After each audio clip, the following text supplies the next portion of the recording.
Sekali lagi shalom. Saya mau lihat tangan-tangan yang siap memuji Tuhan pagi hari ini. Puji Tuhan. Pagi hari ini kita mengingat kembali tentang kenaikan Tuhan Yesus.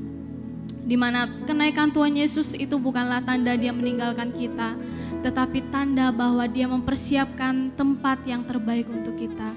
Maka dari itu kita mau pagi hari ini kita mau datang kepada Tuhan, kita mau menaikkan syukur kita mau menaikkan penyembahan kita kepada Dia. Terima kasih Tuhan, terima kasih, kami bersyukur untuk kebaikan-Mu pagi ini. Di mana kami anak-anak-Mu Tuhan bisa datang kembali di tempat ini. Kami bisa memuji Engkau, kami bisa mengagungkan nama-Mu Bapa.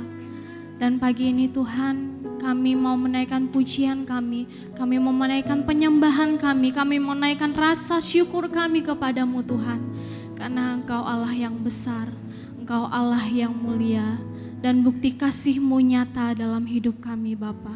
Terima kasih Tuhan, terima kasih. Mari kita naikkan pujian kita yang mengatakan bukti kasih-Mu.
menyatakan bahwa Engkau Allah yang besar.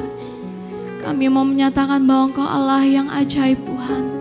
Dan Engkau Allah satu-satunya yang layak kami andalkan. Engkau satu-satunya Allah yang layak kami sembah Tuhan. Karena Engkau yang membuat kami lebih dari pemenang. Terima kasih Tuhan, terima kasih pagi ini kami siap memuji Engkau Tuhan. Kami siap mau menari untuk Engkau, kami siap mau mengagungkan nama-Mu. Yang siap memuji Tuhan sama-sama katakan, amin. Siap memuji Tuhan? Kita akan nyatakan pujian lebih dari pemenang. Dari pemenang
kita mau lebih lagi memuji Tuhan, katakan Yesus, Yesus ajaib.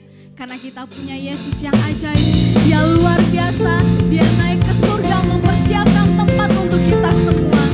Dan kita dibuat lebih dari pemenang.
Tiba saatnya kita akan mendengarkan firman Tuhan yang akan disampaikan oleh hambanya.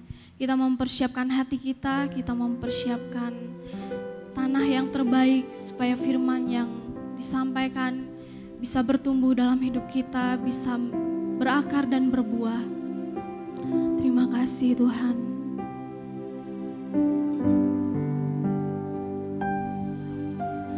Di telapak tangan-Mu tertulis namaku, di dalam genggaman-Mu seluruh hidupku.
ku sembah di setiap nafasku.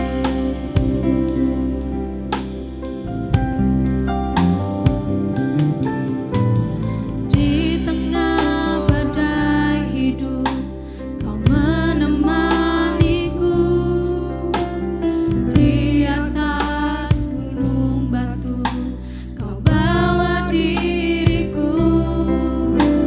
Sungguh banggaku punya Bapa sepertimu, yang tak pernah meninggalkanku.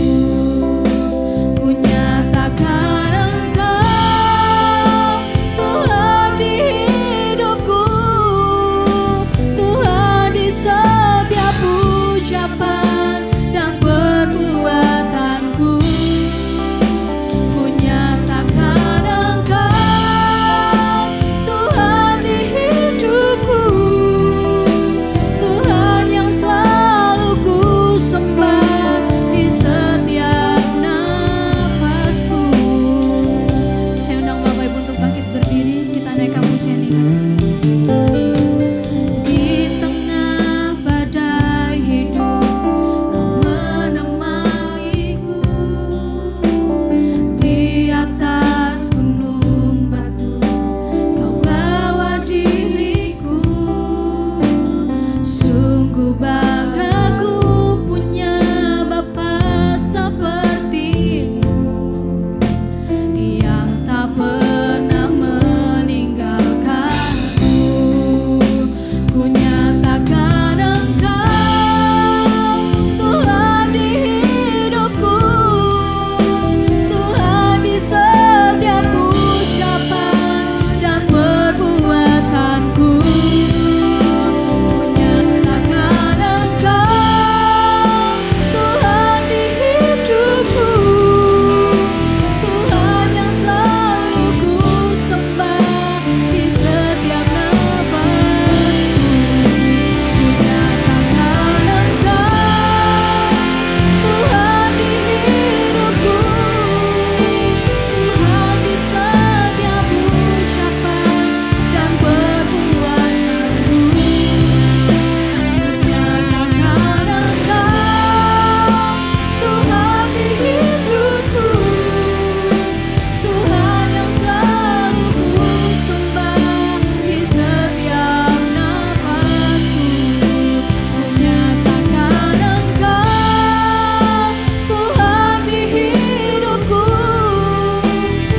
Tuhan di setiap ucapan dan perbuatanku. Ku nyatakan Engkau Tuhan di hidupku, Tuhan yang selalu ku sembah di setiap nafasku. Ku nyatakan Engkau Tuhan di hidupku, Tuhan di setiap ucapan dan perbuatanku. Ku nyatakan Engkau Tuhan di hidupku, Tuhan yang selalu ku sembah di setiap nafasku. Ku nyatakan Engkau Tuhan di hidupku, Tuhan di setiap ucapan dan perbuatanku. Ku nyatakan Engkau Tuhan di hidupku, Tuhan yang selalu ku sembah di setiap nafasku.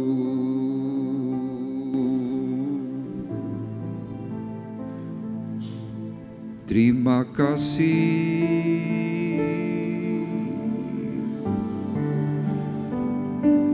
terima kasih.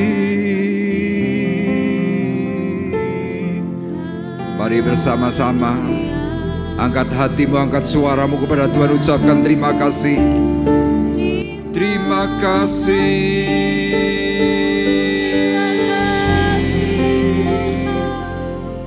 Terima kasih. Terima kasih.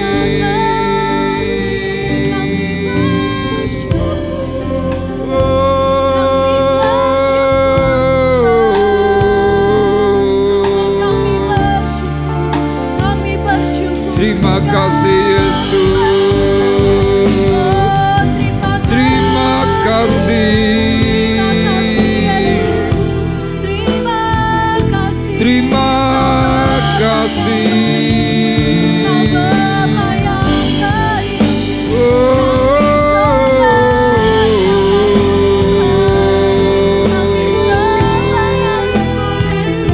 Siana lama lama lama lama lama lama lama lama lama lama lama lama. Siana lama lama lama lama lama lama lama.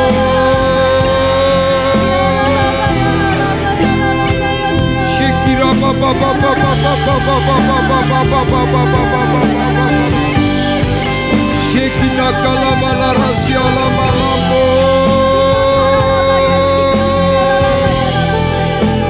Shikira pataraya karasia kalama lama lama lama.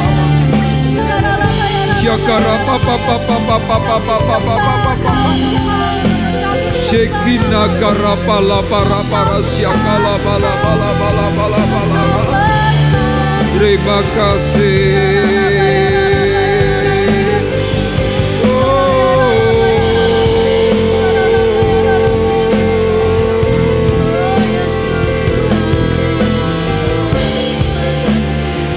Shekara para sialamu.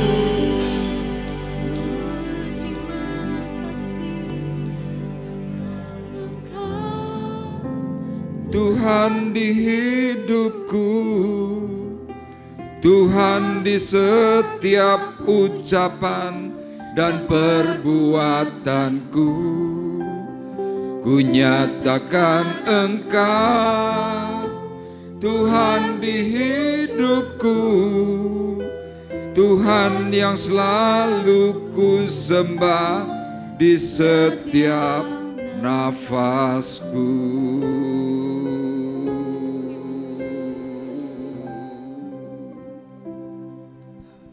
Inilah yang kami nyatakan di hadapan Tuhan. Kami menyatakan bahwa Tuhan adalah satu-satunya penyelamat kehidupan kami. Ya, Tuhan. Di dalam nama-Mu yang kudus, Tuhan Yesus Kristus, kami menyatakan Engkau adalah penguasa tunggal dalam diri kami. Di dalam hidup kami, Engkau berdaulat penuh atas kami semuanya. Dan Engkau yang akan memastikan bahwa kami semuanya sebagai orang-orang yang percaya dan bersungguh hati di hadapan Tuhan, seperti halnya Engkau terangkat ke dalam kerajaan sorga, kami pun juga akan mengalami hal yang sama. Amin. Ketika kami taat, ketika kami setia, dan ketika kami benar di hadapan Tuhan. Terima kasih Tuhan, terima kasih. Kami sudah memuji, kami sudah mempermuliakan nama-Mu. Dan sekarang Tuhan tiba saatnya kami mau duduk diam, kami mempersiapkan hati dan pikiran kami, mempersiapkan telinga jasmani dan rohani kami untuk mendengar sabda Tuhan yang hidup, yang menjadikan kami diberkati, menjadikan kami dipulihkan, dan menjadikan kami diberi kekuatan yang baru. Terima kasih Tuhan, urapi kami semua dengan Roh Kudus-Mu yang menaungi, yang hidup di dalam kami, sehingga setiap apa yang Tuhan katakan kami boleh mengerti dengan baik dan kami boleh melakukannya dengan benar. Terima kasih Bapa di sorga, Engkau memberkati seluruh sidang jemaat Tuhan yang hadir, memberkati kami semuanya, memberkati hamba-Mu dengan berkat urapan dari tempat yang maha tinggi, Roh Kudus yang bekerja menaungi. Terima kasih dan kami siap menerima firman-Mu di dalam berkat nama Tuhan Yesus Kristus. Dan kita semua yang siap diberkati oleh Tuhan bersama-sama berkata amin. Kita beri sorak-sorai yang meriah buat Tuhan kita. Haleluya, puji Tuhan. Shalom. Haleluya. Apa kabarnya saudara? Luar biasa, puji Tuhan. Hari ini kita memperingati hari kenaikan Tuhan Yesus ke surga. Ya, ini adalah satu peristiwa yang amat sangat penting. Ya, kehidupan orang percaya seperti yang dikatakan oleh Rasul Paulus, dia menyatakan bahwa keinginan hatinya adalah turut merasakan penderitaan bersama Kristus, dan dia juga ingin bangkit dari antara orang mati, kemudian dia masuk di dalam kerajaan surga yang mulia. Ya, ini yang kita rindukan. Nah Bapak Ibu, dalam peristiwa pengangkatan Tuhan Yesus ke dalam surga, ada sebuah hal yang membuat orang-orang yang hari itu tidak yakin, kemudian mereka menjadi orang-orang yang terperangah. Mereka kaget, kenapa? Karena di dalam kehidupan dunia, Ya sampai hari ini tidak ada peristiwa seperti yang pernah dialami oleh Yesus. Kenapa demikian? Karena inilah yang Tuhan mau nyatakan tentang kekuasaan Tuhan. Ya makanya kita sebagai orang-orang yang percaya, kita hidup di dalam ajaran kekristenan, kita harus bangga. Kenapa harus bangga? Karena Tuhan menyatakan sesuatu yang dahsyat. Nah di dalam pengajaran yang Tuhan berikan secara khusus adalah pengajaran kasih. Itu adalah landasan dasar yang menjadikan orang itu bisa mengalami yang namanya rapture.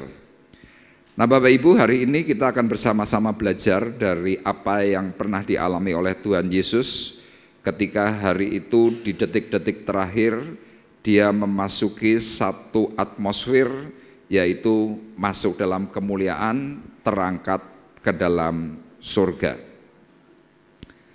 Nah dalam peristiwa pengangkatan Tuhan Yesus kira-kira 2000 tahun yang lalu, ya hari itu adalah zaman yang sukar, zaman yang susah, zaman yang serba tidak enak.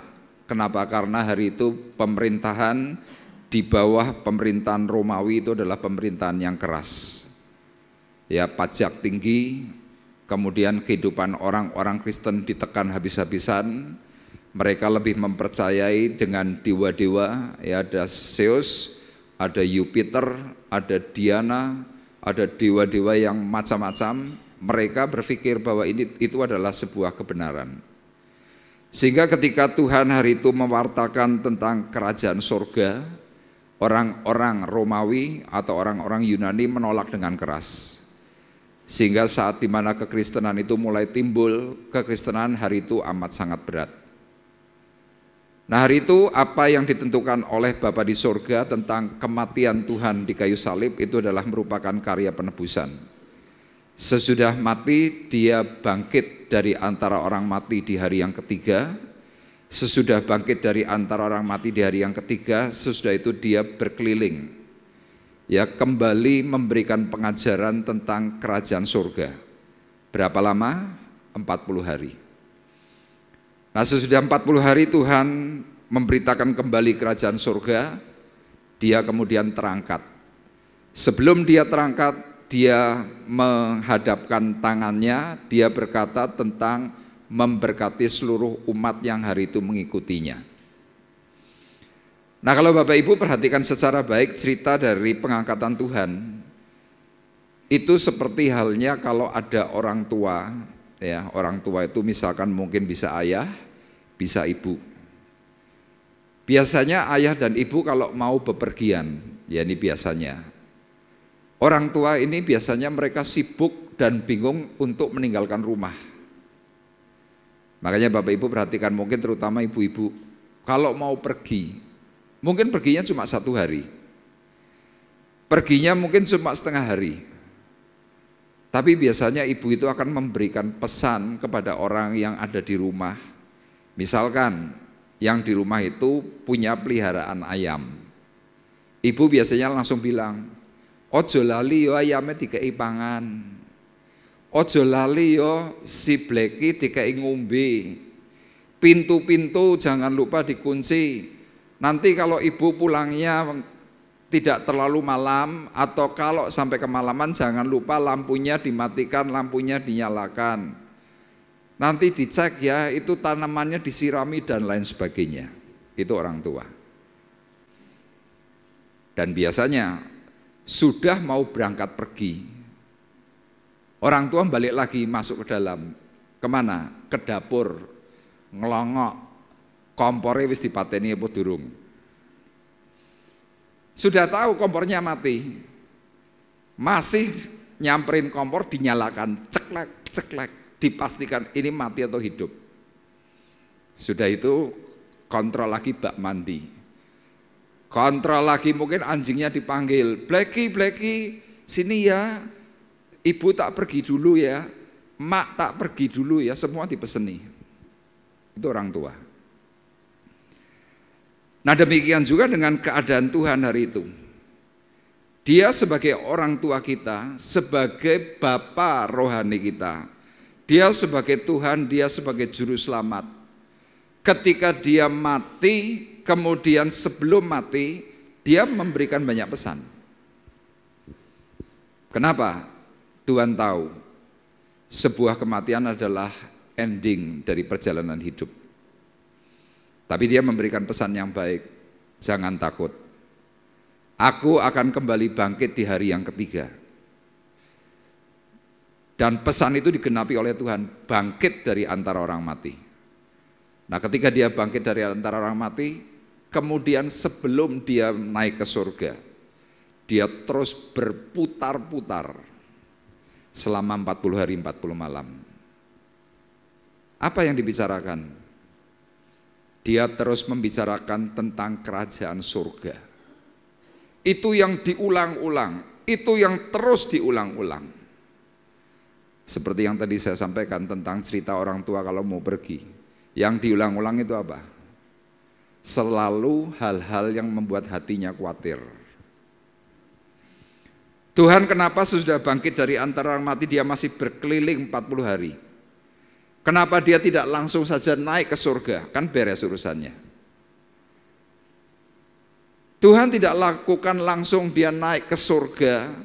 Dia perlu 40 hari 40 malam untuk kembali mengulang. Karena apa? Dia takut, dia khawatir anak-anaknya yang dia tinggal tidak bisa melakukan seperti apa yang dia inginkan. Yang menjadi pertanyaan, kenapa harus 40 hari 40 malam?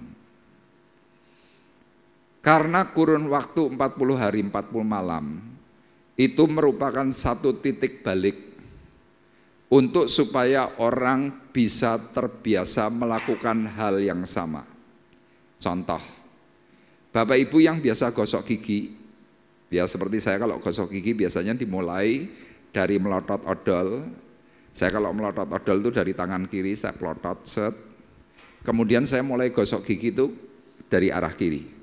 Esek, esek, esek, esek, esek, esek, esek, esek, esek. Itu terus berulang. Saya tidak pernah melakukan yang namanya gosok gigi langsung ke kanan, nggak bisa. Pasti kiri dulu. Nah, orang bisa nggak melakukan sebuah perubahan yang tadinya dari kiri menuju kanan? Bisa. Tapi itu harus diulang-ulang terus dan titik baliknya itu 40 hari. Kalau Anda hanya bisa melakukan 20 hari, Anda pasti akan ke kiri lagi. Tapi kalau Anda bisa 40 hari terus menerus dilakukan, dari kiri bisa terjadi perubahan ke kanan. Nah, Tuhan memastikan bahwa selama 40 hari 40 malam dia berulang-ulang. Dia berulang-ulang. Apa yang disampaikan? Memberitakan kerajaan surga. Itu ditulis dalam dalam Kisah Para Rasul pasal 1. Dikatakan bahwa sesudah dia memberikan pesan segala pengajarannya, dia 40 hari 40 malam kembali memberitakan Injil kerajaan surga. Yang menjadi pertanyaan, apakah selama kurun waktu 3 tahun itu kurang untuk cerita soal surga? Saya berani pastikan sebenarnya kurun waktu 3 tahun itu cukup. Tapi Bapak Ibu perlu pahami, tidak semua orang punya nilai intelektual yang sama. Ada orang yang menerima sebuah ilmu dalam waktu 1 bulan itu penuh bisa. Tapi ada orang yang dididik selama mungkin 2 tahun, tidak mudeng. Ada yang dididik selama 3 tahun, tidak paham. Makanya apa? Dia kembali mengulang selama 40 hari untuk apa? Waktu yang amat singkat untuk kembali dia mengeterapkan sebuah pola yang baru. Dan Bapak Ibu tahu, ketika Tuhan sudah melakukan itu semuanya selama 40 hari 40 malam, bicara tentang pemulihan, bicara tentang kerajaan surga, ternyata para murid pun juga tidak mudeng. Padahal jelas selama 40 hari 40 malam sesudah waktu kebangkitannya, para murid itu kembali kumpul dengan Yesus. Langsung itu kumpul 40 hari. Mereka tetap tidak paham. Tuhan bicara tentang pemulihan itu global. Tapi ternyata keinginan umat manusia bicara soal pemulihan itu hanya soal sesaat, hal-hal yang lahiriah yang kelihatan. Makanya dalam peristiwa ini saya memberikan tema ya, pengharapan di dalam kesesakan. Itu tema yang saya berikan. Kenapa saya memberikan tema pengharapan di dalam kesesakan? Iya, ketika ada orang yang gagal fokus, salah tangkap tentang arti pengharapan serta arti pemulihan, Tuhan itu memberikan sebuah jawaban yang pasti, yang menjadikan orang pada akhirnya itu bisa paham. Nah, kita akan lihat dalam Kisah Para Rasul pasal 1, dan nanti kita akan eksposisi dari ayat 1 sampai dengan ayat 11. Kita akan baca ayat 6 sampai dengan ayatnya yang ke-9. Saya akan baca ayat 6, nanti Bapak Ibu ayat yang ke-7, ayat ke-8 saya, ayat yang ke-9 kita baca bersama-sama. Firman Tuhan berkata demikian. Maka bertanyalah mereka yang berkumpul di situ, Tuhan, maukah Engkau pada masa ini memulihkan kerajaan bagi Israel? Jawabnya, Engkau tidak perlu mengetahui masa dan waktu yang ditetapkan Bapa sendiri menurut kuasanya.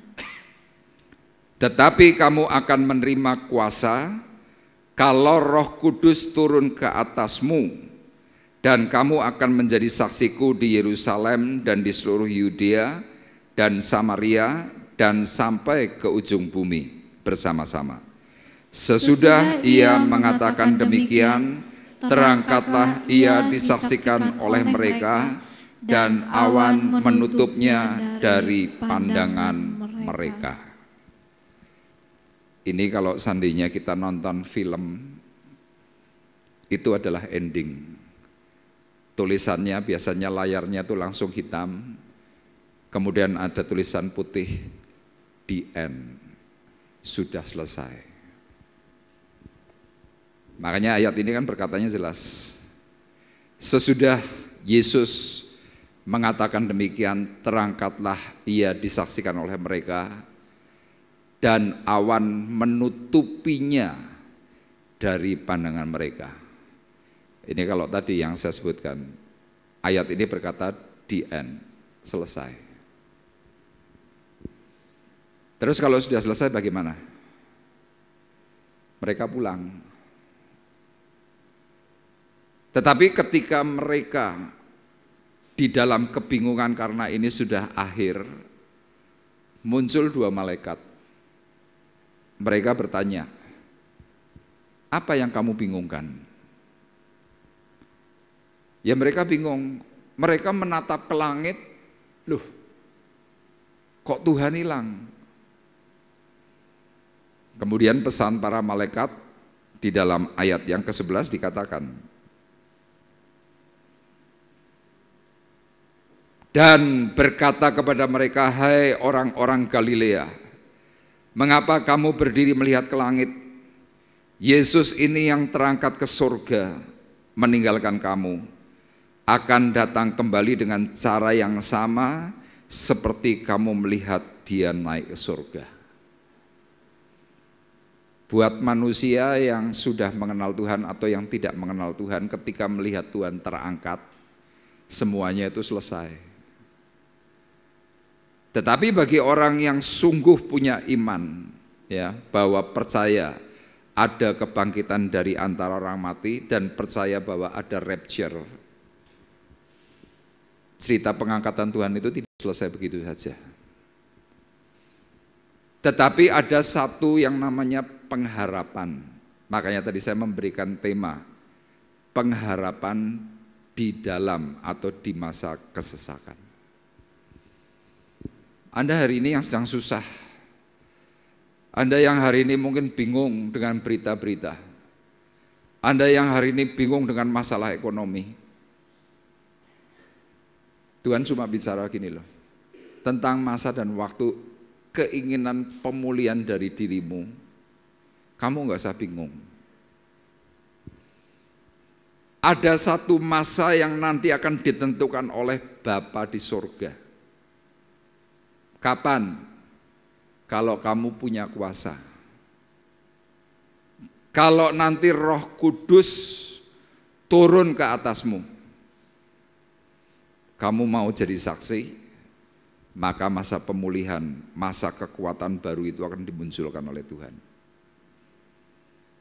Makanya lihat, orang-orang yang pernah mengalami masa keterpurukan, itu bukan sesuatu masa yang buruk. Tetapi saya berkata, masa terpuruk itu adalah masa untuk kita berlatih. Kenapa kita perlu dilatih? Tuhan tidak ingin Anda menjadi orang yang terburu-buru mengalami berkat, mengalami kesuksesan. Tuhan tidak ingin itu. Kenapa? Ada banyak orang tidak kuat terima berkat. Makanya orang yang terburu-buru ingin terima berkat, ingin terima kesuksesan, biasanya apa, di tengah jalan mereka pasti hancur. Ada yang jatuh dalam kesombongan, ada yang jatuh dalam kecongkakan, ada yang jatuh yang pada akhirnya karena apa? Tidak lagi mau mengenal Tuhan. Makanya lihat, setiap proses itu harus dilalui. Begitu seperti apa yang dikatakan oleh Tuhan, engkau tidak perlu tahu masa dan waktu. Kalau masa dan waktunya tiba yang ditentukan oleh Bapa di surga, Bapa di surga itu tahu keberadaan diri kita. Itulah yang namanya kekuatan. Makanya dalam peristiwa itu, ketika hari itu para murid mempertanyakan, dia pertanyaannya ini bicara tentang apa? Tentang yang duniawi. Saya ulang dalam ayat 6. Maka bertanyalah mereka yang berkumpul di situ, Tuhan, maukah engkau pada masa ini, masa sekarang, memulihkan kerajaan bagi Israel? Ini kan pertanyaan kita. Tuhan, kapan engkau akan memulihkan ekonomiku? Tuhan, kapan engkau akan memulihkan pekerjaanku? Tuhan enggak jawab. Dia hanya berkata apa? Engkau tidak perlu mengetahui masa dan waktu yang ditetapkan Bapa sendiri menurut kuasanya. Kenapa Tuhan tidak berkata, besok ya, kalau kamu sungguh-sungguh hidup dalamku, besok ya, kalau kamu rajin, kan Tuhan enggak ngomong gitu. Kenapa Tuhan tidak memberikan jawaban yang signifikan? Karena apa yang Tuhan pikirkan itu bukan hal yang bersifat duniawi. Kita manusia memikirkan yang bersifat duniawi. Tapi Tuhan memikirkan yang bersifat rohani. Makanya dalam ayat 8 dikatakan, tetapi kamu akan menerima kuasa kalau Roh Kudus turun ke atasmu. Jadi kalau rohani kita ini beres, Bapak Ibu, saya berani pastikan, ekonomimu pasti lancar. Ada amin? Rohanimu signifikan mantap, pekerjaanmu itu nanti diatur Tuhan. Loh Pak, kok berani ngomong seperti itu? Iya, saya pernah ngalami.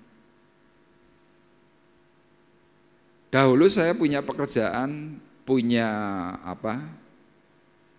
Keuangan ya cukup lah. Cukup bisa bangun rumah, cukup punya mobil, punya sepeda motor, punya pekerjaan. Tapi Bapak Ibu perlu ketahui, hidup kami setiap hari kemerungsung. Rumah tangga hampir setiap hari ribut. Dulu sewaktu belum bertobat. Kemudian masuk dalam masa pertobatan. Nah, masuk dalam masa pertobatan, ekonomi kami hancur-hancuran. Pernah dalam waktu mungkin beberapa bulan, waktu kami sedang mengalami proses, tidak punya duit sama sekali. Sampai hari itu saya ingat, saya masih punya power mobil yang bekas-bekas. Saya bawa ke Barito, saya jual di bawah pasaran karena apa? Sudah tidak punya uang. Hati saya mulai bergelora ingin melayani Tuhan, mulai. Tapi kalau saya nggak kerja, saya nggak makan. Ya istri saya sama, nggak kerja ya nggak makan. Wong dia dokter kan, dokter itu kan jasa. Saya juga jasa. Saya sampaikan kepada Pak Bekti, Om, saya ingin melayani, tapi kalau saya nggak kerja, saya nggak makan. Om Bekti jawab begini, ini yang masih saya ingat. Arif, kalau kamu ingin melayani Tuhan, yang pertama kamu percaya dulu sama Tuhan enggak? Saya percaya, Om. Oke, kalau kamu percaya, percayakan semua pekerjaanmu itu kepada Tuhan. Kamu berdoa minta kepada Tuhan supaya Tuhan atur pekerjaanmu. Nanti kamu pasti akan melihat hasil. Hari itu saya mengikuti apa yang Pak Bekti katakan. Saya benahi kerohanian saya rajin doa pagi, saya rajin baca Alkitab, saya rajin ibadah. Ya, ibadah yang saya lakukan di Semarang itu waktu itu saat hari Minggu itu bisa 3 kali. Jam 6, setengah 9, jam 5. Itu terus saya lakukan. Enggak sampai 1,5 tahun. Tiba-tiba hari itu istri saya bisa beli ruko di Soekarno-Hatta. Saya sempat tanya, Lian kowe tuku ruko duit dari mana? Dia jawab, ya wis lah pokoknya ono. Dan yang namanya pekerjaan Bapak Ibu, wih lancarnya itu di luar akal. Dulu pasien istri saya itu doremi 1, 2, 3, 1, 2, 3. Tapi ketika kami masuk dalam masa yang sungguh hidup di dalam Tuhan, tiba-tiba pasiennya dia sehari itu bisa 100. Dalam seminggu bisa 300 pasien. Terus seperti itu. Nah selama kurun waktu kurang lebih 4 tahun, saya tahu bahwa pemeliharaan Tuhan itu adalah pemeliharaan yang ajaib. Makanya sejak hari itu saya mulai kurangi pekerjaan saya. Saya tahun 2000 saya mulai kurang 20%. 2001 kurang lagi 20%. Endingnya 2004 saya sudah 80% tidak kerja. 2005 saya full time. Itu yang Tuhan katakan. Engkau tidak perlu mengetahui masa dan waktu yang ditetapkan Bapa sendiri menurut kuasanya. Tetapi kamu akan menerima kuasa kalau Roh Kudus turun ke atasmu, katakan amin. Jadi Tuhan itu kalau sudah mulai melihat ada seorang yang sungguh, maka kuasa ilahi itu secara bertahap itu diturunkan. Mulai diturunkan. Melalui apa? Roh Kudus yang menguasai hidup orang yang bersungguh. Makanya pagi hari ini Bapak Ibu, saya membawakan tema ini supaya apa? Selama nanti 10 hari, ya Pekan Pentakosta, saya mengundang Bapak Ibu, ayo hadir. Ya jangan merasa bahwa paling geblak-geblak tok. Bukan itu esensinya. Allah itu sudah biasa menjadi ritual tahunan, bukan itu esensinya. Tapi ada sebuah esensi yang kita tidak pahami, bahwa kalau seseorang mengalami penuh Roh Kudus, akan terjadi perubahan dalam rohanimu. Makanya yuk mulai besok sore jam 6 di tempat ini sampai nanti puncaknya 8 Juni. Ya hadirlah. Nah saya memberikan tujuan firman Tuhan pagi hari ini adalah memperoleh kekuatan dan juga memperoleh pemulihan dengan berpegang kepada janjinya. Jelas mereka ingin dipulihkan secara duniawi. Tetapi Tuhan memberikan sebuah janji. Duniawi itu gampang. Yang paling penting benahi kerohanianmu. Nanti kamu akan memperoleh kekuatan. Waktu engkau memperoleh kekuatan, engkau akan memperoleh pemulihan. Kapan? Waktu kita berpegang kepada janji Tuhan. Nah, eksposisi kita dalam Kisah Para Rasul 1 ayat 1 sampai dengan yang 11. Ya, bagaimana agar kita memperoleh kekuatan? Bagaimana agar kita ini memperoleh pemulihan? Yang pertama, kalau kita ini mengerjakan yang diajarkan oleh Yesus. Yuk kita baca bersama-sama poin A, 2, 3. Mengerjakan yang diajarkan Yesus. Jadi saya berani pastikan Bapak Ibu, kalau Anda mau mengerjakan apa yang diajarkan oleh Tuhan, pintu berkat itu terbuka. Kalau mau. Nah, ayatnya perhatikan dalam ayat 1 dan ayat 2. Hai Theophilus, dalam bukuku yang pertama aku menulis tentang segala sesuatu yang dikerjakan, diajarkan Yesus. Sampai pada hari ia terangkat, sebelum itu ia telah memberi perintahnya oleh Roh Kudus kepada rasul-rasul yang dipilihnya. Jadi kalau Bapak Ibu belajar teologi, buku Kisah Para Rasul ini ditulis oleh Lukas. Nah, perkataan Lukas kepada sidang jemaat, dia menyebut dengan kata Theophilus. Ya, secara tafsir ini adalah nama orang, tetapi secara tafsir juga nama ini adalah nama dari kelompok jemaat. Dikatakan dalam bukuku yang pertama, aku menulis tentang segala sesuatu yang dikerjakan dan diajarkan Yesus. Bapak Ibu perhatikan tulisan yang saya beri warna kuning. Aku menulis tentang segala sesuatu yang dikerjakan dan diajarkan Yesus sampai pada hari ia terangkat. Pertanyaannya begini, apa sih yang diajarkan dan apa sih yang dikerjakan Yesus? Apa Bapak Ibu? Yang dikerjakan dan yang diajarkan Yesus. Cuma satu. Kasih. Apa saudara? Kasih. Itu yang diajarkan dan dikerjakan Yesus. Jadi selama Yesus hidup, mulai dari dia lahir sampai dia dibaptis di usia kurang lebih 30 tahun, perjalanan waktu yang dia lakukan, dia alami, itu bicara cuma soal kasih. Bukti kasih yang Tuhan lakukan apa? Dia selama menjadi anaknya daripada Yusuf dan Maria, dia itu taat. Orang kalau punya kasih pasti taat. Taat itu apa? Manut. Kalau punya kasih, dia tidak menyombongkan diri,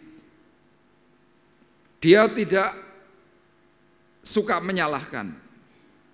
Yesus tahu dia Allah, tapi seperti apa yang dilakukan oleh kedua orang tuanya dalam pendidikan Israel murni, Yesus benar-benar mengikuti.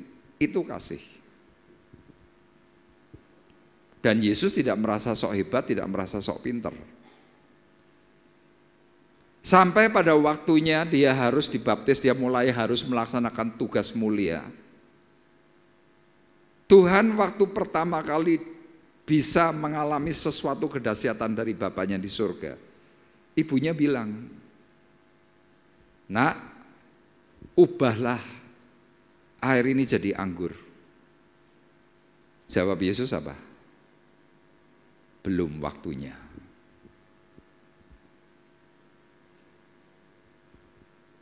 Dan meskipun dia disakiti, dia dihina, dia difitnah anak haram, dia difitnah anak hasil perselingkuhan, dia tidak menanggap itu.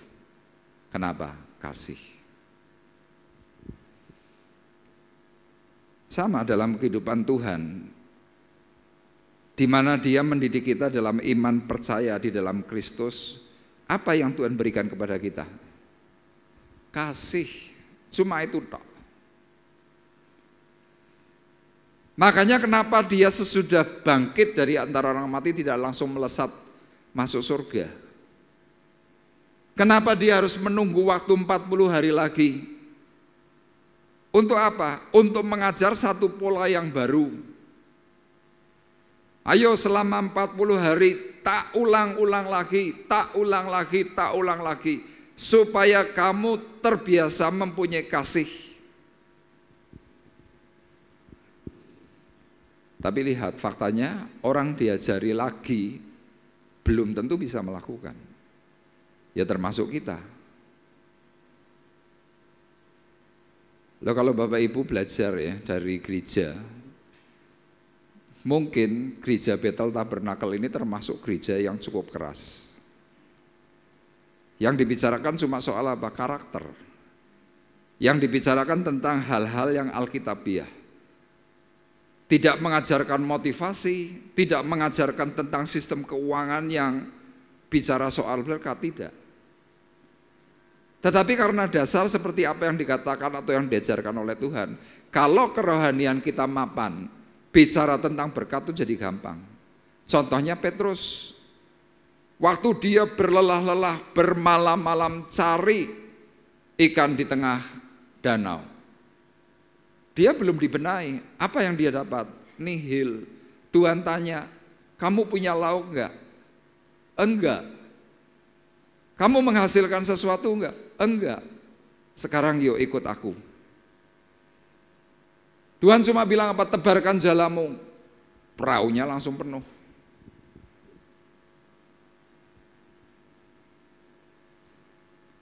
Hari itu Petrus langsung bilang, Tuhan, aku tidak layak di hadapan-Mu. Nah, Tuhan memberikan pengajaran, sekali lagi seperti saya tuliskan, pengajaran yang Tuhan berikan adalah pengajaran kasih yang diajarkan sampai pada kesudahannya yang tidak pernah berhenti. Makanya kalau Bapak Ibu kembali melihat dalam ayat 1 dan ayat 2, perhatikan. Hai Theophilus, dalam bukuku yang pertama aku menulis tentang segala sesuatu yang dikerjakan, segala sesuatu yang diajarkan Yesus sampai pada hari Ia terangkat. Makna ayat 1 dan ayat 2 bagian A itu apa? Kalau engkau belajar kasih, kalau engkau belajar tentang cinta, belajar seperti apa yang dikatakan oleh Tuhan, itu sampai mati. Anda nggak pernah boleh bilang bahwa oh aku sudah mempelajari kasih dan aku sudah bisa melakukannya. Tulisan yang hijau tadi, sampai pada hari Ia terangkat, itu untuk memberikan sebuah kepastian bahwa pengajaran Yesus itu harus sampai akhir. Amin. Amin Bapak Ibu. Anda nggak bisa sombong, Anda nggak boleh sombong. Oh wis kabeh, aku wis mudeng kabeh Alkitab. Lo maaf kata lo ya, pendeta tuh lo yang setiap hari berkutat nih lo dengan Alkitab. Semakin kita belajar, kita semakin berkata, ora mudeng. Kita belajar Alkitab tuh berapa hari sih kalau dihitung? Coba saya mau tanya kepada Bapak Ibu, Anda kalau 1 tahun ibadah full, ya sekali lagi saya ulang, kalau Anda 1 tahun ibadah full, saya mau tanya, itu kalau dijumlah itu berapa hari sih? Ini loh, kita cuma ibadah kan 2 jam setiap hari Minggu.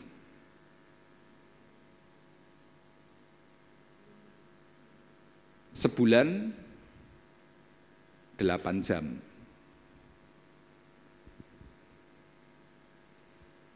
8 kali 12 berapa Bapak Ibu? 96, betul? 96 jam. 96 jam itu berapa hari? 1 jam 24. 1 hari 24 jam. 2 hari 48 jam, 4 hari 96 jam. Jadi kalau Bapak Ibu saya hitung, Anda katanya sudah tahu Alkitab, ibadahmu setahun itu cuma 4 hari. 4 hari kita bisa ngomong, aku ngerti Alkitab kabeh gitu. Makanya Bapak Ibu saya cukup sedih kalau ada orang tidak mau ibadah. Apapun alasannya, sibuk, gak punya waktu, badannya gak enak, tapi kuliner kok bisa? Ya karena kita sedang tidak memahami esensi tentang kerajaan surga. Sehingga kita selalu gampang. Tuhan itu kan sabar, kalau aku gak ibadah Tuhan tahu. Tapi Bapak Ibu saya ingatkan, ibadah kita setahun cuma 4 hari tok. Kita suruh nambah jam ibadah dulu. Di tempat kita ini ada tambahan jam ibadah. Rebu, Sabtu. Berapa yang hadir?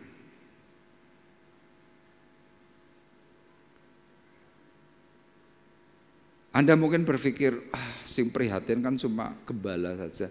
Ini bukan masalah keprihatinan gembala Bapak Ibu. Yesus itu resah. Kenapa dia harus 40 hari 40 malam kembali mengajarkan soal surga? Kenapa? Karena dia tahu kita ini enggak cukup. Bekal kita tuh terlalu minim. Apalagi kalau ada orang sampai memutuskan, aku tidak mau ibadah. Aku tidak mau diatur oleh gereja. Loh Bapak Ibu jangan lupa, kita sebagai orang beriman bisa disebut gereja karena apa? Anda percaya. Kalau Anda tidak mau di bawah aturan gereja, ya identik Anda sedang tidak percaya kepada Tuhan. Itu kan identiknya seperti itu. Makanya kenapa Tuhan itu mengajarkan, menekankan tentang kasih. Sampai kapan? Sampai pada hari Ia terangkat. Coba tampilkan ayatnya lagi. Sampai pada hari Ia terangkat. Artinya apa? Ya pengajaran kasih, pengajaran yang tidak pernah berhenti sampai akhir.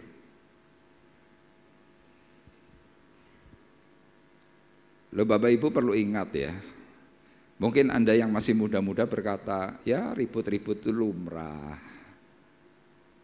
padu suami istri lumrah. Saya bilang enggak lumrah Bapak Ibu. Kita dipecahkan, kita dikacau balaukan. Anda mungkin berpikir nanti kalau sudah tua, kan ributnya berhenti. Salah, tambah tua tambah ribut. Loh, saya kan melayani orang tua yang usianya sudah 90, ada yang usia 95, suami 95, istri mungkin 80, kuacai 15 tahun. Logikanya enggak ribut kan? Logika. Tapi ya ributnya tambah parah. Makanya kenapa firman Tuhan ini berkata, aku menulis tentang segala sesuatu yang dikerjakan dan diajarkan Yesus sampai pada hari Ia terangkat. Ya kesimpulannya, bicara tentang pengajaran Tuhan, jangan cepat engkau berpuas diri. Kalau sampai kita berpuas diri, kita akan menjadi orang yang pasti ketinggalan. Nah ini yang pertama. Kemudian yang kedua, bagaimana agar memperoleh kekuatan dan juga pemulihan. Yang kedua, seperti yang dilakukan oleh Tuhan, Dia bertahan sampai akhir. Bertahan sampai akhir. Apa saudara? Bertahan sampai akhir. Ini ayat 3, perhatikan. Kepada mereka Ia menunjukkan dirinya setelah penderitaannya selesai. Dan dengan banyak tanda Ia membuktikan bahwa Ia hidup. Sebab selama 40 hari ia berulang-ulang menampakkan diri dan berbicara kepada mereka tentang kerajaan Allah. Saya memberikan tulisan kesimpulan dalam poin 3 demikian. Tolong poin 3. Yesus, poin 2 ya, bertahan sampai akhir. Yesus memberikan keteladanan yang terbaik kepada para murid.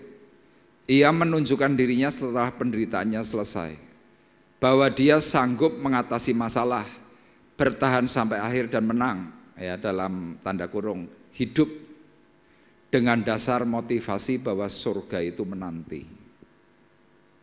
Ya, sekarang Bapak Ibu kembali perhatikan dalam ayat 3. Ayat ini kan berkata, sesudah dia itu memberikan pesan tadi dalam ayat yang kedua tentang pengajaran kasih. Pengajaran kasih yang Tuhan katakan bukan hanya teori, tapi dia praktekkan semuanya. Makanya dalam ayat ini kemudian dikatakan, kepada para murid Tuhan menunjukkan dirinya setelah aniaya itu selesai. Jadi Tuhan tampil kepada para murid, kira-kira ngomong gini loh, muridku, ini aku. Ini lambungku tertikam, tanganku berlubang. Makanya dikatakan apa? Dengan banyak tanda ia membuktikan. Pembuktiannya apa? Ini loh aku hidup. Jadi makna daripada ayat 3 bagian A itu begini. Anda yang hari ini sebagai orang percaya, Anda ngalami susah. Ya kita semua ngalami susah. Ngalami banyak masalah, ngalami banyak problem. Tapi itu nanti akan selesai. Dan kalau engkau bisa bertahan sampai akhir, seperti Yesus, ia hidup. Hidup yang bagaimana? Hidup yang berkemenangan. Makanya di dalam ayat selanjutnya, sesudah dikatakan bahwa ia hidup, ini motivasinya, ayat yang saya tulis putih. Sebab selama 40 hari ia berulang-ulang menampakkan diri dan berbicara kepada mereka tentang apa saudara? Kerajaan Allah, bukan bicara soal duit. Dia menyatakan kepada para murid begini loh, aku kemarin menderita, tapi lihat aku sekarang hidup, aku menang. Kenapa aku bisa bertahan? Karena aku punya surga yang sedang menanti. Makanya ayat ini berkata, berulang-ulang ia menampakkan diri dan berbicara kepada mereka tentang kerajaan surga. Makanya kalau saudara hari ini sedang mengalami problem, mengalami penderitaan, mengalami kesusahan, Anda tidak punya motivasi, penderitaanmu itu untuk apa? Anda pasti di tengah jalan pasti tumbang. Pasti tumbang. Kenapa? Anda tidak termotivasi kok. Orang kalau tidak punya motivasi, diberi aturan pasti nggak mau. Kenapa? Oh bebas. Diberi arahan tentang kebenaran, nggak mau. Kenapa? Merasa dirinya sudah benar.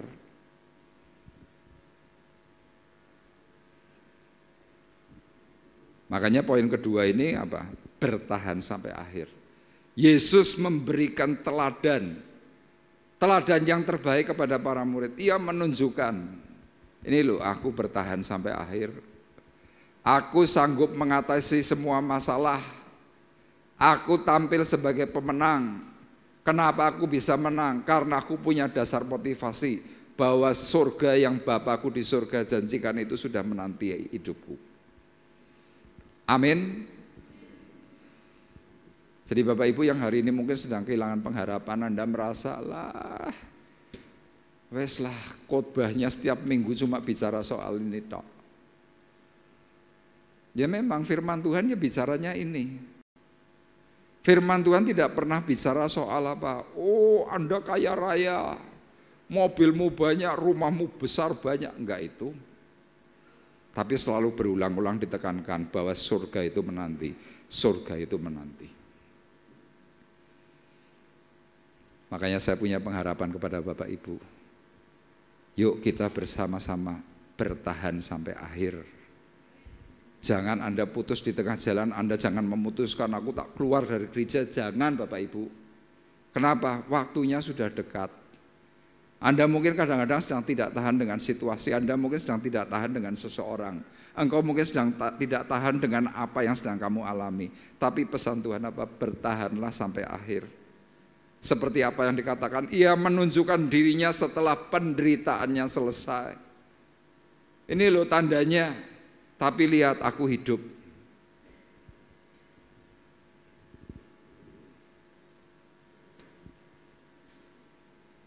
Kalau Bapak Ibu mungkin masih ingat, ya dulu sekitar tahun 75 kalau tidak keliru. Ada seorang pemusik namanya kalau nggak salah Melky Guslau. Dia hari itu menuliskan sebuah syair. Ya syair itu adalah lagu yang saat itu diasumsikan oleh orang-orang pada umumnya bahwa itu adalah cerita tentang cinta yang kandas, kekasih yang pergi. Tapi ternyata sesudah Melky Guslau itu bertobat, ya bertobat aja mungkin sekitar tahun 2000 berapa, 2005 atau 2008 saya lupa. Dia menyatakan bahwa lagu yang digubah oleh dirinya itu bukan lagu dunia, tapi itu adalah lagu untuk menantikan kedatangan Tuhan yang kedua kali. Bapak Ibu yang hari ini usianya di atas 50 tahun pasti tahu. Judulnya apa saudara yang tahu? Pak David mungkin tahu ya Pak. Pergi untuk kembali. Walaupun langit pada malam itu bermandikan cahaya bintang, bulan pun bersinar betapa indahnya, namun menambah kepedihan. Ku akan pergi meninggalkan dirimu, menyusuri liku hidupku. Janganlah kau bimbang dan jangan kau ragu, beri senyuman padaku. Selamat tinggal kasih sampai kita jumpa lagi. Aku pergi, apa saudara?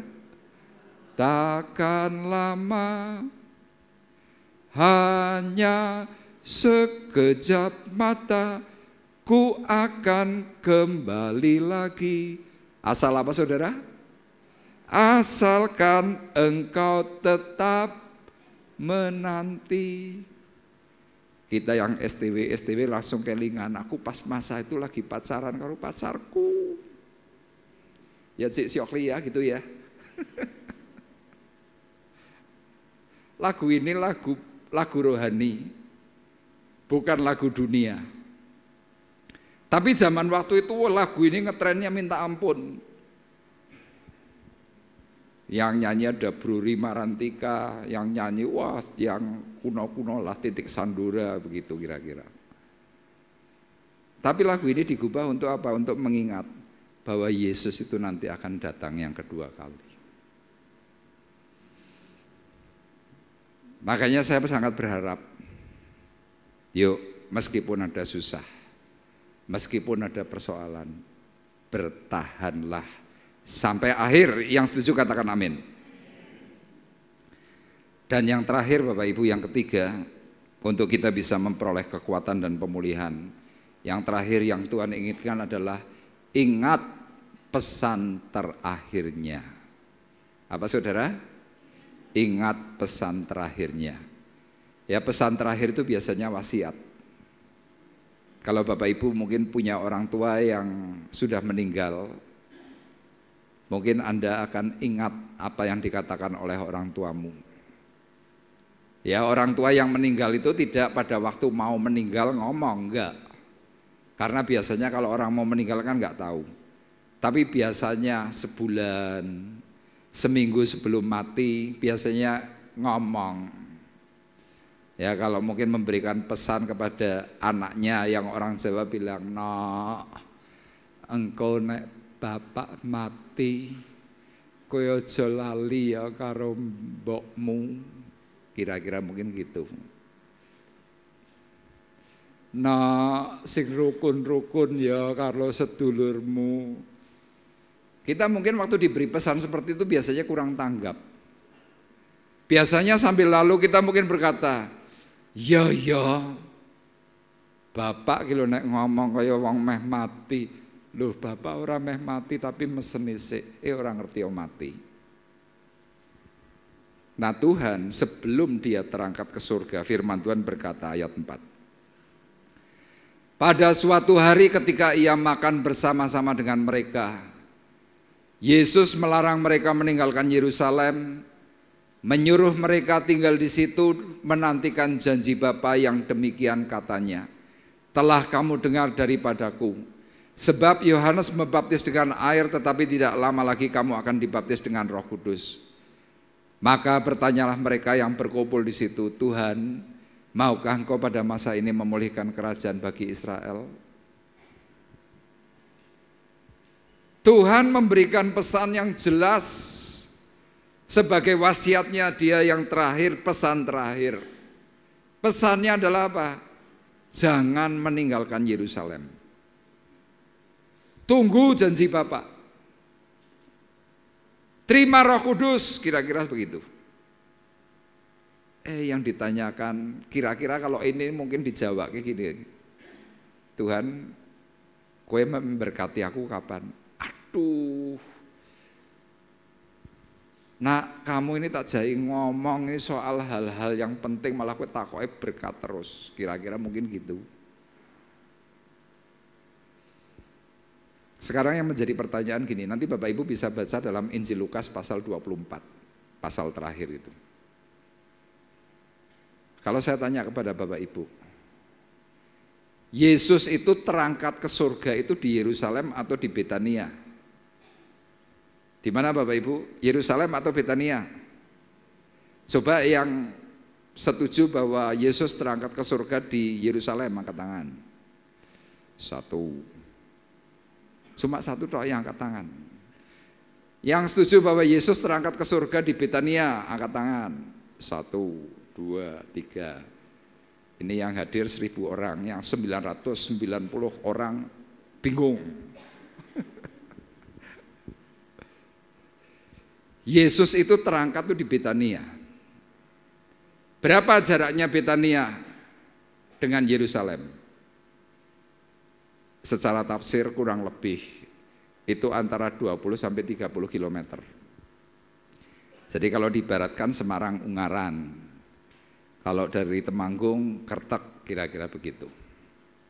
Tapi sekarang yang jadi pertanyaan, kenapa Tuhan itu memberikan pesan supaya mereka jangan meninggalkan Yerusalem? Kenapa? Harusnya kan secara logika kan ya Tuhan ngomong, anak-anakku, sesudah nanti aku terangkat, kamu jangan tinggalkan Betania ya. Kan harusnya begitu. Kenapa Yerusalem? Pertama, arti kata Yerusalem adalah kota damai. Yerusalem adalah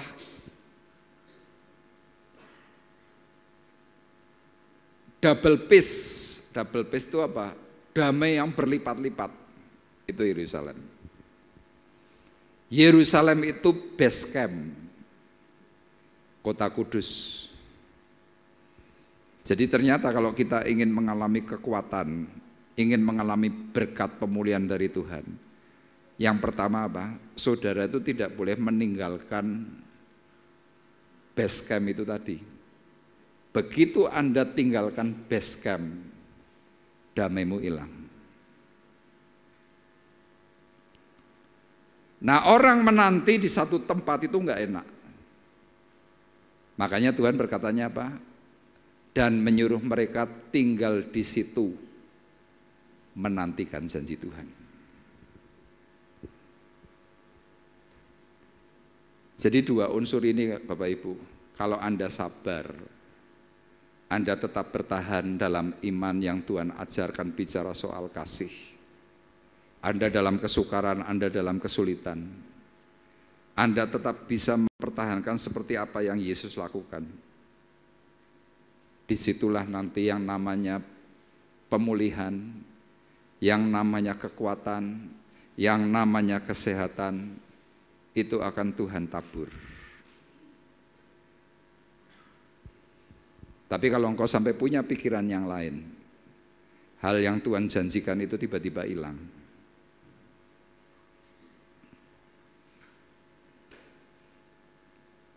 Makanya dalam ayat 9, kemudian sesudah Tuhan memberikan pesan itu, firman ini berkata, sesudah ia mengatakan demikian, terangkatlah ia disaksikan oleh mereka. Sudah ceritanya Tuhan untuk memberikan pesan-pesan terakhir itu selesai. Yesus terangkat. Dan hari ini bagi Bapak Ibu yang mungkin masih bingung seperti halnya para murid hari itu, Tuhan kirimkan bukan hanya Roh Kudus, tapi ada malaikat yang memberikan dukungan kepada Anda. Dia memastikan dalam ayat 10, ketika mereka sedang menatap ke langit waktu ia naik itu, tiba-tiba berdirilah dua orang yang berpakaian putih dekat mereka dan berkata kepada mereka, hai orang-orang Galilea, mengapa kamu berdiri melihat ke langit? Yesus ini yang terangkat ke surga meninggalkan kamu, akan datang kembali dengan cara yang sama seperti kamu melihat dia naik ke surga. Ayat 10 dan ayat 11 ini hanya sebuah kepastian. Kalau Anda bingung, perlengkapi segera. Ambil bagian yang kau bisa. Seperti yang tadi disampaikan. Yang pertama, diajarkan, kerjakan apa yang Tuhan sudah ajarkan. Kasih musuhmu, kasih orang-orang yang mungkin pernah mengecewakan hatimu, kerjakan. Anda bertanya, sampai kapan Pak? Sampai Anda mati, kerjakan itu. Terus yang kedua apa? Engkau harus bisa bertahan sampai akhir. Bertahan sampai akhir. Kalau engkau sudah mulai berkata, Tuhan aku gak kuat, Tuhan aku gak kuat. Pesan terakhir, ingat apa yang Tuhan sudah pesankan. Anda pasti lulus, Anda bisa sampai ending. Ketika Tuhan datang kedua kali, Anda terangkat ke surga. Amin. Tuhan memberkati kita semuanya. Kita mau berkata kepada Tuhan, Tuhan aku rindu. Katakan kepada Tuhanmu, Tuhan aku siap. Tuhan aku rindu, Tuhan aku siap. Tuhan aku siap. Penuhi aku dengan Roh-Mu, ku rindu lawatan-Mu. Tuhan aku rindu, Tuhan aku rindu, Tuhan aku siap, Tuhan aku siap. Penuhi aku dengan Roh-Mu, ku rindu lawatan-Mu, ku rindukan Kau hadir di sini saat ini, Yesus.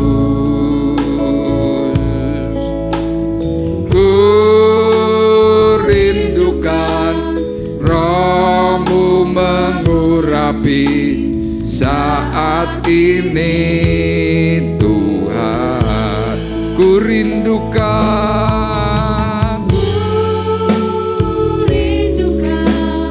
Kau hadir di sini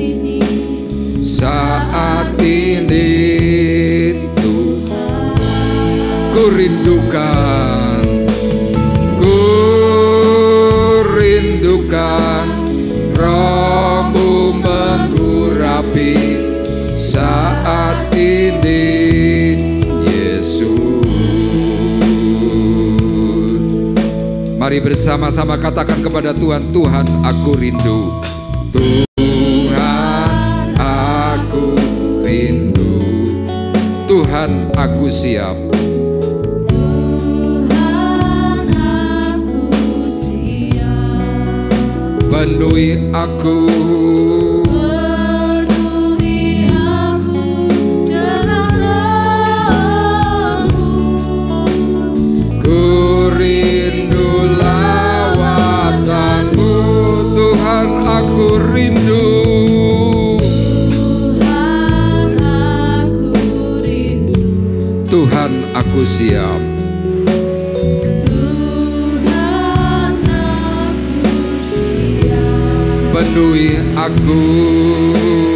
Penuhi aku Dengan Roh-Mu, ku rindu lawatan-Mu, ku rindukan.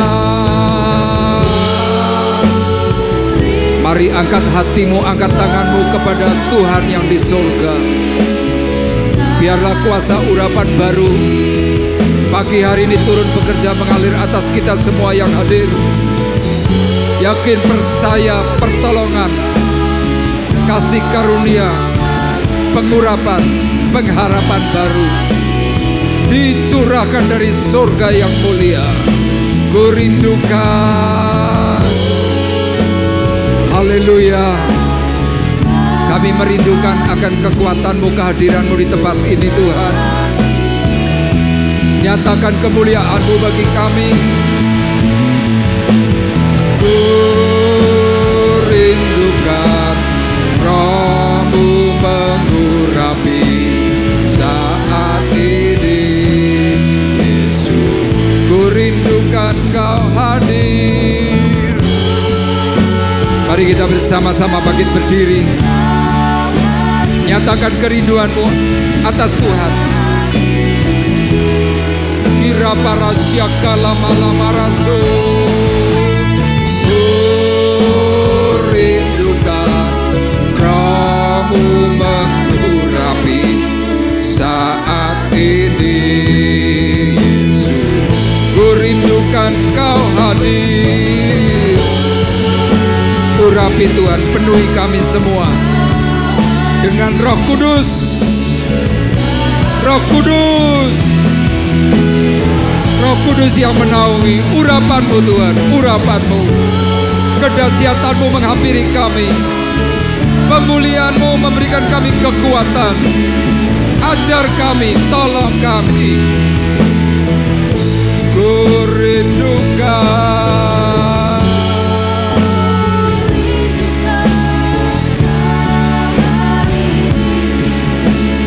Saat ini Tuhan, ku rindukan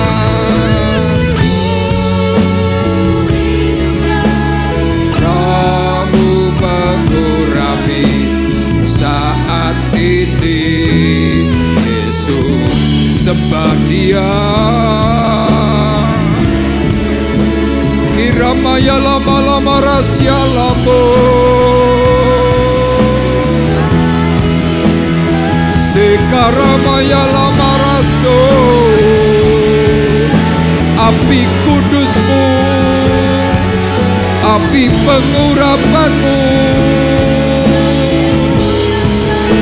Shekarapaya lama-lama rasya lama. Engkau yang berbahasa roh, angkat suaramu. Angkat suaramu di hadapan Tuhan.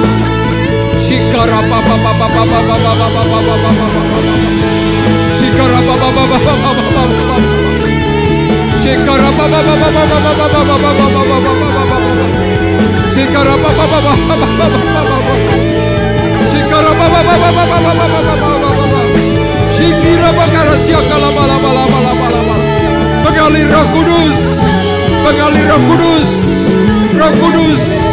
Kirapa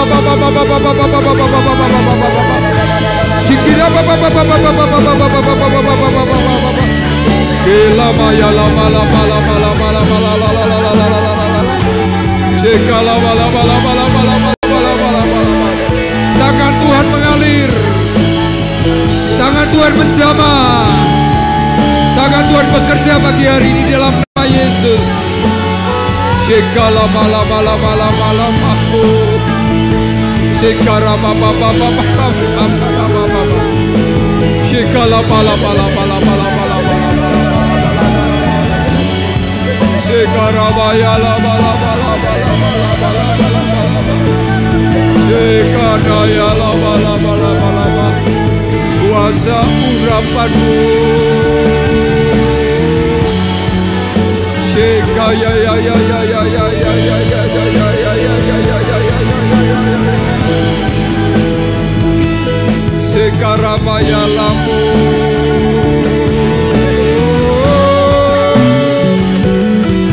Sheka ya ya ya ya ya ya ya ya ya ya ya ya.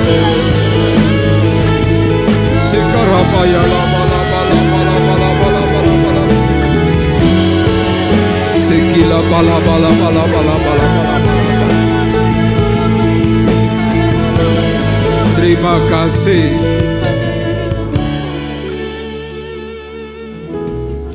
Terima kasih. Kami tahu Tuhan Kau beracara atas kami pagi hari ini.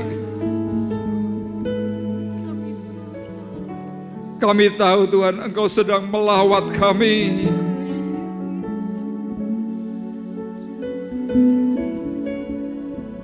Engkau merindukan agar kami semuanya diubahkan. Kami diperbarui dari hari ke hari. Kami mau diberi impartasi yang baru, Roh Kudus. Roh Kudus. Sirakaraya lama lama rasya lamu. Shikarabaya lama lama lama lama lama lama lama lama lama lama lama. Shikarabaya lama lama lama lama lama lama. Terima kasih Tuhan. Terima kasih.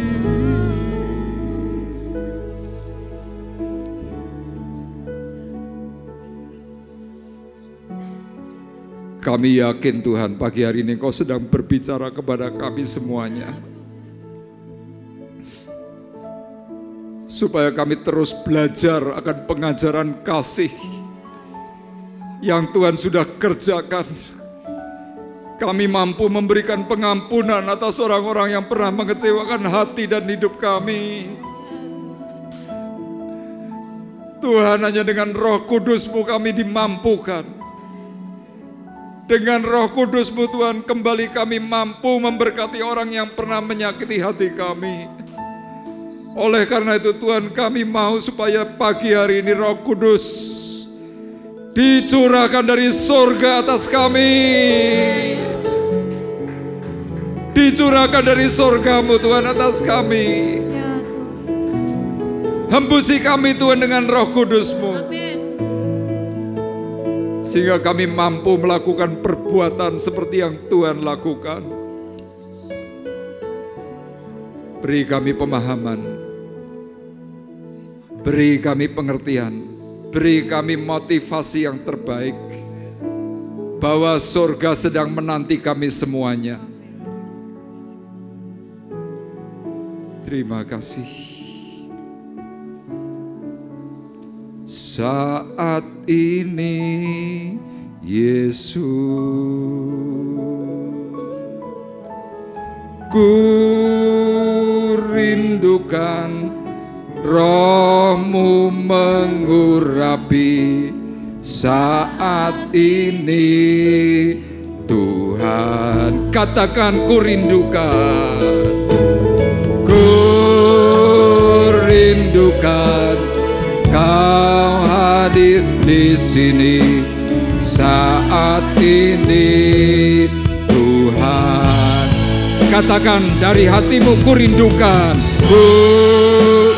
rindukan Rohmu mengurapi saat ini, Yesus, saat ini, Yesus, saat ini, Yesus. Beri sorak-sorai yang meriah buat Tuhan kita. Haleluya, haleluya. Terpujilah Tuhan. Kami sungguh berterima kasih. Kami terus mau menantikan janji Bapa yang di surga. Secara khusus Tuhan, untuk menyambut esok Pekan Pentakosta di tempat ini. Selama 10 hari Tuhan, kami mau menerima lawatan-Mu. Selama 10 hari Tuhan, kami mau mendengar sabda-Mu. Tolong kami semuanya dimampukan, supaya kami memperoleh berkat kasih, memperoleh berkat pertolongan daripada Tuhan, rahmat dari tempat yang maha tinggi. Bawa kami Tuhan di dalam pengenalan-Mu, sehingga kami menjadi orang-orang percaya yang semakin kuat. Amin. Sampai bertahan pada kesudahannya. Dan kami boleh menyongsong Tuhan yang menjemput kami di awan-awan. Kami memasuki kemuliaan kekal yang Tuhan janjikan. Amin. Terima kasih. Dan kalau sebentar Tuhan, kami bersama-sama hendak memberikan korban syukur kami yang terbaik. Kami memberikan dari dasar hati kami dengan ketulusan, sehingga apa yang kami berikan kepada Tuhan, Tuhan akan kembalikan berkali lipat dari apa yang sudah ditabur. Berkati Tuhan sidang-Mu, berkati petugas kolektan, berkati semuanya dengan berkat kudus yang daripada Tuhan.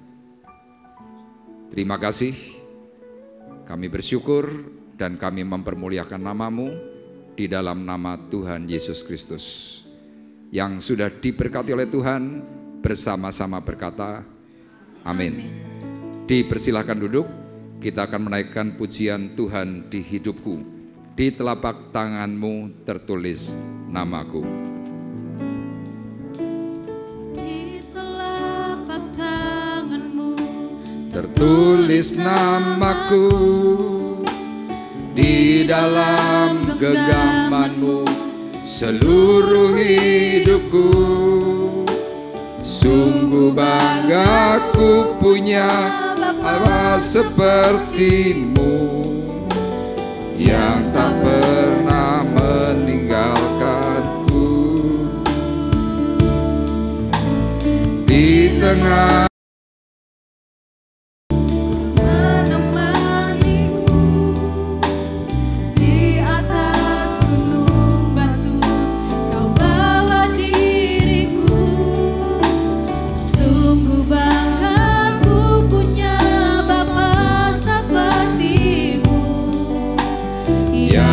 pernah meninggalkanku. Ku nyatakan Engkau Tuhan di hidupku, Tuhan di setiap ucapan dan perbuatanku. Ku nyatakan Engkau Tuhan di hidupku, Tuhan yang selalu ku sembah di setiap nafasku. Ku nyatakan Engkau Tuhan di hidupku, Tuhan di setiap ucapan dan perbuatanku. Ku nyatakan Engkau Tuhan di hidupku, Tuhan yang selalu ku sembah di setiap nafasku. Baik Bapak Ibu, sekali lagi saya mengundang untuk esok sore bisa bersama-sama bergabung dalam Pekan Pentakosta hari yang pertama. Ya, rasakan lawatan Tuhan, rasakan akan kehadirannya. Puji Tuhan, kita akan akhiri perjumpaan ibadah kita pagi hari ini. Saya kembali mengundang Bapak Ibu bangkit berdiri. Kita akan berdoa. Tuhan, terima kasih untuk berkat yang Tuhan sudah nyatakan. Dan kami berdoa Tuhan melalui ibadah mengingat kenaikan Tuhan Yesus ke surga. Kami terus diingatkan dan kami bisa memperoleh bagian dalam pengangkatan yang Tuhan akan kerjakan bagi orang yang bersungguh di dalam Tuhan. Tuhan, terima kasih dan kami berdoa untuk 10 hari mendatang. Kami mohon supaya Engkau memberikan kepada kami kemampuan, kekuatan. Bahkan Engkau Tuhan terus mengingatkan akan sidang jemaat-Mu untuk bisa bersegera mempersiapkan diri mencari wajah Tuhan yang hidup. Dan kami percaya Tuhan di tahun 2025 menuju tahun 2026 kami semakin siap, kami semakin diperbarui dari hari ke hari, dan kami bisa menjadi pelayan-pelayan Tuhan yang mempermuliakan nama Tuhan. Terima kasih dan kami berdoa Tuhan untuk kami semua yang hadir, kiranya Engkau memberikan kami kekuatan serta kesehatan. Kami berdoa Tuhan untuk jemaat Tuhan yang sakit, yang tidak bisa hadir, mereka yang bepergian, mereka yang di luar kota, Tuhan kiranya menolong. Dan juga Tuhan Engkau memberkati anak-anak kami yang bersekolah di dalam kota maupun yang di luar kota. Engkau mencukupkan semua pembiayaan dengan cara yang heran, cara yang ajaib. Kami terus berdoa Tuhan untuk kondisi bangsa negara Indonesia yang saat ini Tuhan perlu anugerah, perlu pertolongan daripada Tuhan. Kami percaya melalui pertolongan-Mu bangsa negara Indonesia dipulihkan oleh Tuhan. Kami memberkati Tuhan akan setiap usaha pekerjaan dari sidang jemaat-Mu. Tuhan tolong, Tuhan beri kelancaran dan Tuhan beri berkat-berkat yang heran. Kami berdoa untuk anak yatim piatu, para duda, janda dan fakir miskin, supaya pemeliharaan Tuhan atas mereka terlengkapi dan tergenapi semuanya. Dan tiba saatnya Tuhan sekarang kami mengangkat hati, mengangkat tangan kami di hadapan Tuhan.